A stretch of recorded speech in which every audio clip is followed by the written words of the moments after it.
Good morning.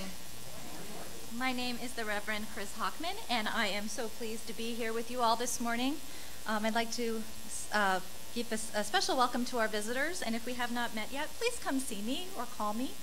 I would love to have a chance to talk with you and get to know you better. Our opening words this morning are from Maureen Killoran. Holy are the places of memory, the places which have formed us, where we store the icons of success and shattered dreams and gather threads and pieces of what we would become. Holy are the places of the dream, the places over the rainbow, where all children are wanted and all people are fed, where colors are the source of celebration, and youth and age come to the table as one. Holy are the places of change and pain, the places of our struggle, where the rivers of our lives run white and fast, and we hold on and grow. Holy are the places of connection, the places where we risk ourselves, where hands, touch souls, touch minds, and in awareness still we change our lives. Holy are the places of becoming, the places of clear vision, where life and world are intertwined, and we can see forever in this moment and give thanks. Blessed is the ground on which we stand. Holy and whole making is this place.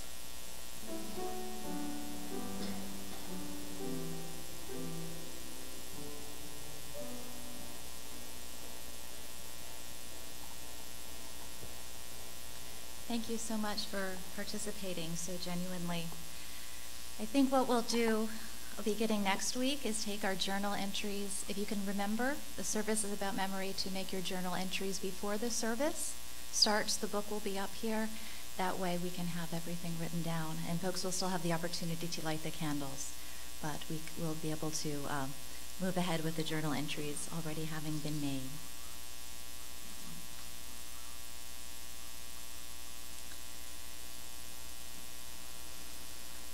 May they continue to find peace and love and joy and meaning. And may we all realize that by being together, we can help that come to fruition. Amen.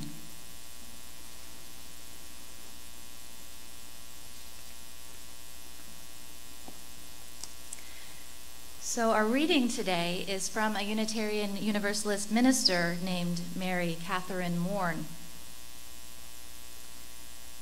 But first, let me tell you about today's topic. If you were not already aware, the topic is memory, and this topic was not one I chose, but it was chosen by our annual service auction winner, Debbie Sunderman. So, yay, Debbie. And I would have never chosen this topic or thought to choose it, but it's a really good one. It's very rich and deep. And I just want Debbie to know that her sermon is non-refundable or exchangeable. Okay? But this is the reading from Mary Catherine Mourn. About 10 years ago, my family and I went to Northern Virginia from Nashville on a sabbatical. I couldn't have been happier to come back to a place I remembered. I got to experience what it was like to be somewhere that holds memories. We rented a house only a mile or so from where I lived from ages 8 to 12. What a revelation. Sometimes as I was walking through the old neighborhood, I would suddenly remember. It's not that I saw something I remembered, it was just being there that would cause me to remember. It was a very powerful experience, like remembering who I am. The creek where my brothers did their Eagle Scout projects, the girlfriend's house where I learned about Hanukkah, my piano teacher's house. I could see the large room where I had my lessons and played in recitals. On and on, I reclaimed these memories of myself. Nothing profound, simple memories, but somehow I found confidence in remembering some of my roots, and it felt wonderful and strong. Our memories serve to create and recreate us all the time. What are we but the series of stories that we tell ourselves and these images that we conjure? Even our vision of the future is anchored in the stories and images we remember and what we imagine about the future. Marcel Proust wrote that memory comes as a rope let down from heaven to draw me up out of the abyss of not being. I actually knew a man who lost his memory, a colleague of mine. At the time, he was the minister of a congregation. He apparently didn't remember to show up at a church event where he was expected, and he wasn't there on Sunday morning either. Months later, they found him somewhere in the Northwest where he had been hired as a janitor in a homeless shelter. They think he experienced some kind of trauma. When I saw him a few years later, he was living with his wife again.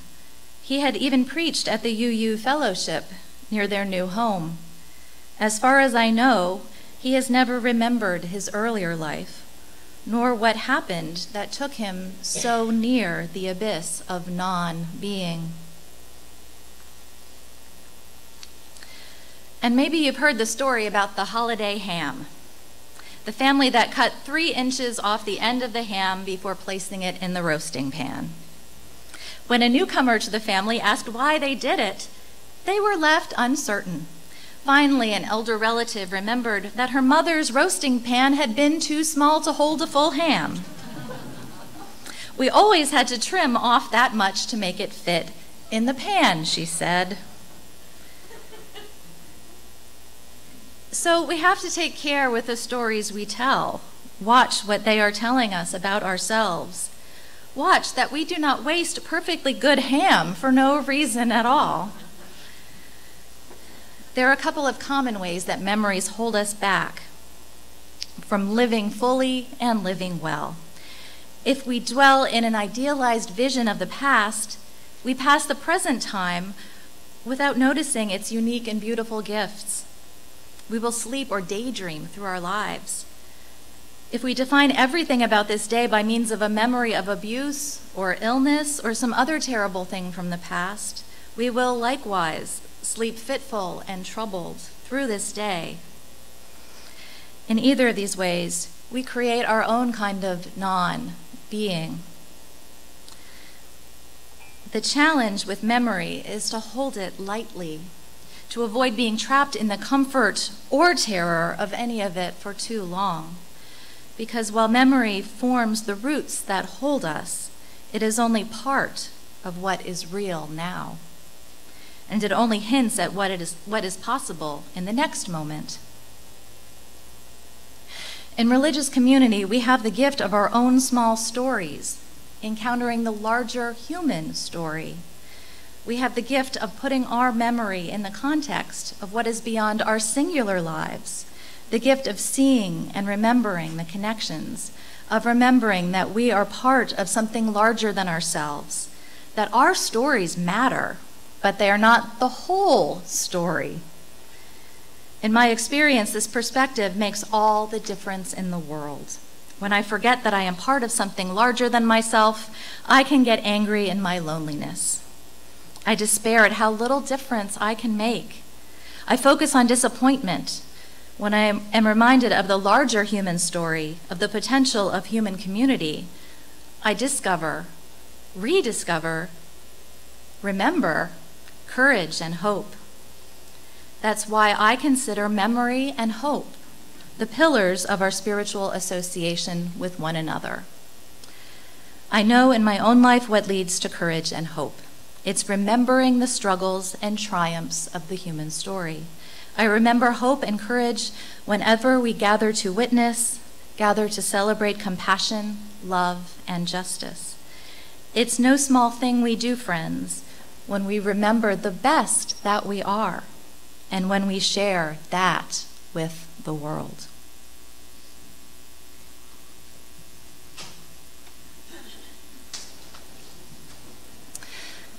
So this past summer, I went back to visit Richmond, Virginia, the place I had lived for 20 years. I wasn't sure how it would feel to go back to a place that would evoke so many memories. And my most memorable experience of memory when I was on this trip was one I never even saw coming. I was completely freaked out by the size of the trees. In one single year, I had forgotten how big and green the trees were. Pretty much the same trees I had been staring at for 20 years. And you know, memories are tricky that way. They are as much imagination as true experience. They are colored by emotions and attachments and become revised histories as our knowledge and perspective grows and time erodes the finer details. More than simply specific points in time etched in our minds, memories change along with us. And despite the subjective nature of memories, they are still absolutely necessary for us to know who we are. So Mary Catherine Moore sees memory and hope as the pillars that hold up our association with one another. And she's talking about places like right here. There's strength in any group's collective memory, including a congregation's shared memory, which is a big part of its shared connections. And a sociologist named Robert Bella actually had a name for this sense of shared memory. He calls it a community of memory. He wrote, "Communities have a history. In an important sense, they are constituted by the past. And for this reason, we can speak of a real community as a community of memory, one that doesn't forget its past. In order not to forget that past, a community is involved in retelling its story, its constitutive narrative.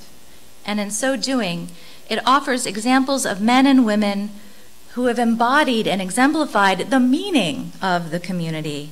These stories of collective history and exemplary individuals are an important part of the tradition that is so central to a community of memory. And the communities of memory tie us to the past, and then they also turn us to the future as communities of hope. They carry a context of meaning that it can allow us to connect our aspirations for ourselves and those closest to us with the aspirations of a larger whole, and see our own efforts as being in part contributions to a common good. So there is a direct sociological link between a community's memory and its ability to find meaning and hope and direction. I personally have found lots of courage and hope in studying Unitarian Universalist history, learning the stories of heroes and martyrs, these group memories that make me feel connected to something much larger than myself, making me continually aware that I am part of this great legacy that is still unfolding. That we are all part of a tradition of people who thought things through and weighed difficult questions and were not afraid to share their dissenting views, and they continually chose love over doctrine and fought tooth and nail for the right to do and believe what their consciences told them was right. But yet I've seen community memory go kind of sideways too. A long time ago, I worked at a home for at-risk youth that had been around for 150 years, having started as an orphanage by some nuns. And that long 150-year existence was talked about a lot, as if it were the organization's greatest accomplishment.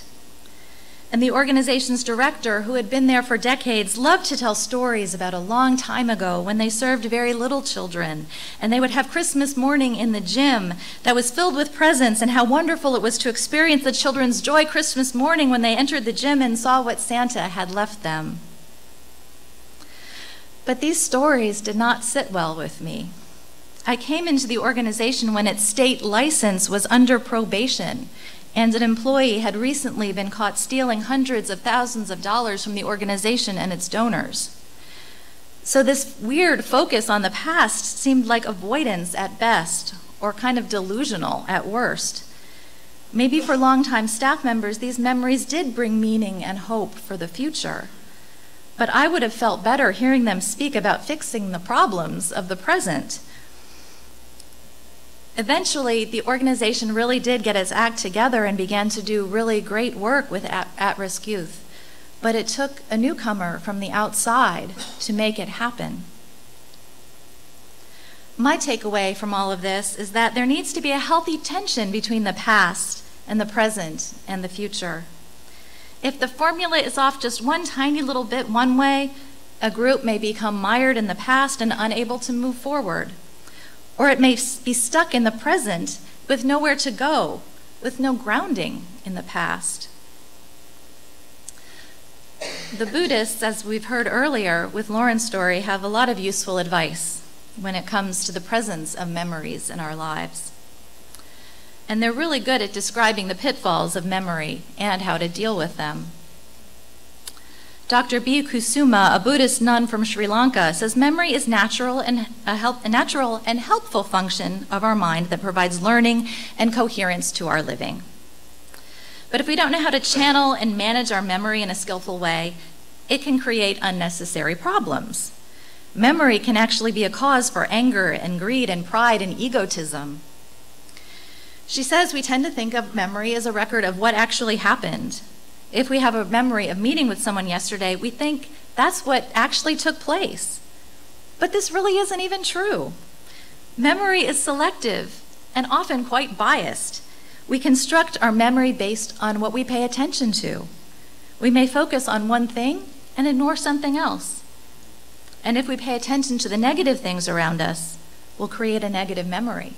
If we pay attention to the good aspects of people and events, we will create a positive memory. And what we recollect from our repertoire of memories can also be really selective. We're really good at remembering bad things or mistakes done by other people. We remember and think about how our best friend forgot our birthday, but ignore how he or she was nice to us the whole other 364 days of the year. We also remember the day when our partner refused to do the dishes or the laundry, and forget all the other days he or she actually did them. Whenever a negative memory of someone comes to mind, this Buddhist nun says we should try to recall a positive memory of the person to recover the bigger picture. But what fun is that, really? When we remember things, we forget that we are reviewing what already has happened and is gone. When we remember how someone blamed us or criticized us, we experience the emotions as if it's happening right now. And sometimes we argue with the other person in our mind. Have y'all ever done that? I've done that, right? Yeah. And so we're having a private fight with our own memory. Like, does that make any sense? So the person only might have hurt us once, but yet we allow ourselves to get hurt over and over and over again through our memories. And if we can remind ourselves that what we remember is only a memory, it's a selective version of what happened and something that is really gone, we might be able to actually find some greater peace. So while Buddhism focuses a lot on individual memory, in Judaism, collective memory has enormous importance. One source says the Jewish people have the twofold reputation of being a history-centered people and of holding the longest and most tenacious of memories. I like tenacious memories. So in Judaism, memory is really part of the DNA.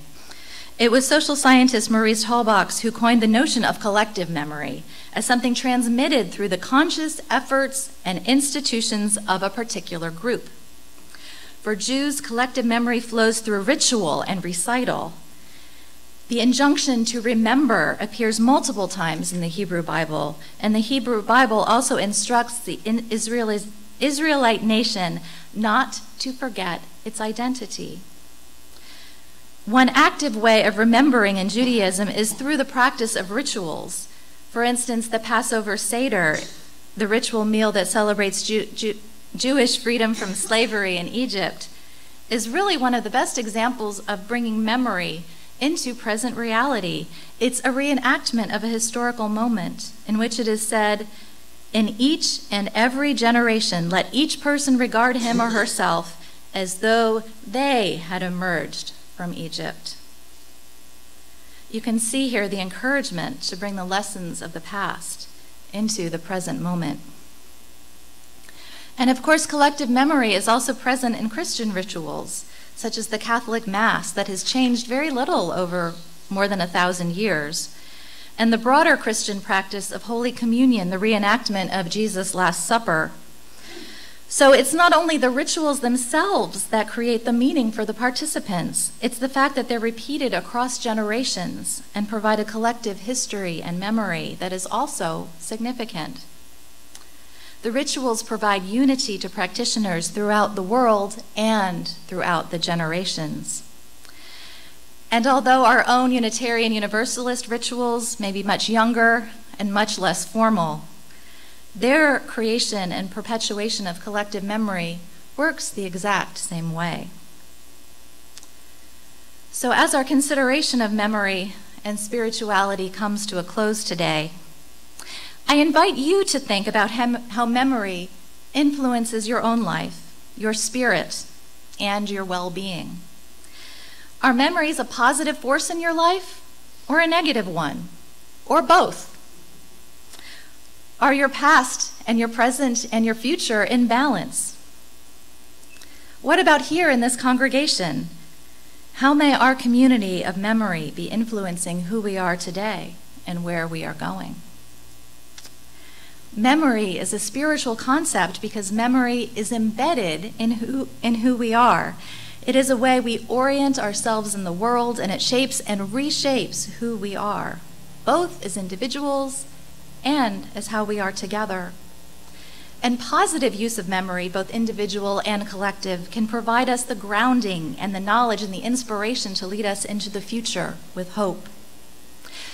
As Mary Catherine Mourn said, "It's no small thing we do, friends, when we remember the best that we are and when we share that with the world." May this be so.